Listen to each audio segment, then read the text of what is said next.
Produced and released by Christopher Nolan in 2014, Interstellar immediately cemented itself as a modern classic and is one of the most influential films of the 21st century. Through its super creative plot, many plot twists, unique cinematography, and a strong sentimental pull, Interstellar has become the golden standard of the science fiction genre. Each scene has the potential to make you laugh, cry, or in my case, be so confused that you have to look up a 20-minute explanation to truly grasp what you just watched. But once you do, you will be blown away by the immense depth of the film and by the many things that Nolan did to enhance its storytelling and make each scene feel like its own blockbuster film. One scene that definitely feels like its own 5-star film is the wave scene. But for me to fully break it down for you, you're probably going to want a quick rundown of the actual plot of Interstellar.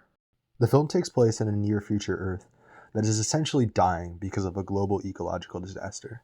Because of this, crops are failing, there's common dust storms, and humanity is pretty much just on the brink of a slow extinction because of a lack of food, plants, oxygen, etc. Now, the film's main character is this guy named Cooper, and Cooper is a former NASA test pilot who turned into a farmer after, the world started getting destroyed and stuff. And he lives with his son Donald and his daughter Murphy. And Murphy isn't your average 10-year-old girl. She's extremely bright, super interested in science and space, which ironically is all the stuff that's going to be super important in actually saving the world and saving everyone on it. But that's kind of a different plot point for later in the story. But what Murphy is encountering is what she thinks to be a ghost. Now, this quote-unquote ghost actually starts communicating with Murphy by knocking books off of her shelves and eventually getting some dust from one of the dust storms to align in a certain way that appears as some binary coordinates.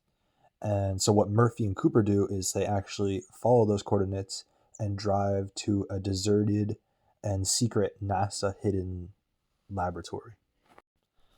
And it's here where they meet a guy named Dr. Brand. And Dr. Brand explains to them the actual plan that the United States and NASA have been taking to try to save humanity. So basically, a couple of years ago, they found a wormhole that mysteriously appeared around Saturn, and this offered them access to another galaxy with 12 planets that they thought might be potentially habitable. As a result of this finding, NASA sends 12 astronauts through the wormhole, one for each planet, and 3 of them end up sending back promising data. So because of that, NASA decides to send 3 more astronauts to further investigate these planets, but with that they also need a skilled pilot, and they choose Cooper. Now the first planet they go to is actually the one where the wave scene takes place on, so we're kind of already here. But something that's notable about this planet is that there is extreme time dilation, meaning that each hour you spend on that planet equates to 7 hours on Earth, so they have to be efficient and fast. And also important to know about this planet is that it's entirely covered with water, but due to gravity imbalances, there are massive, and when I say massive, I mean like skyscraper-sized massive waves, and that is kind of the thing that this whole scene is played off of. After watching the wave scene, the one word that came to my mind to explain it was suspenseful. Christopher Nolan employed a combination of suspenseful music, high stakes, and specific dialogue, all of which created tension and did so very effectively. As far as creating an intense atmosphere goes, Nolan did so by not only making every second feel like as if it was so important, which it was, because consequently with each second that passed, they were losing about a day on Earth's time, but also by having a deadly skyscraper-sized wave approaching them really, really quick. And if it got to them, they were dead, which builds suspension. In addition to the tension created from the high stakes of the moment, the interstellar background itself is just very suspenseful in nature. I'll probably play that on screen now just because words can't do it justice. And the dialogue where Cooper explains that what they thought were mountains aren't mountains and are in fact waves also builds a lot of suspension. It's really just a really sick line, and it's pretty iconic too. Those aren't mountains. They're waves.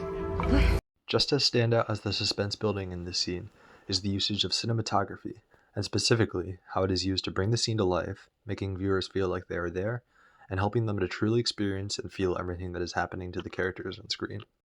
At first, the shots are relatively lengthy and the camera stays stationary, both of which create a sense of calmness. But once the wave is revealed, the cuts become quick and frequent, and this creates the feeling of panic and uncertainty. Additionally, the camera follows the characters as they move now, which allows us to experience the moment as they do, and again, experience the panic that they are feeling. The cinematography of the wave scene also does a really good job at making the planet feel, well, not like Earth. And it's not supposed to be because it's not.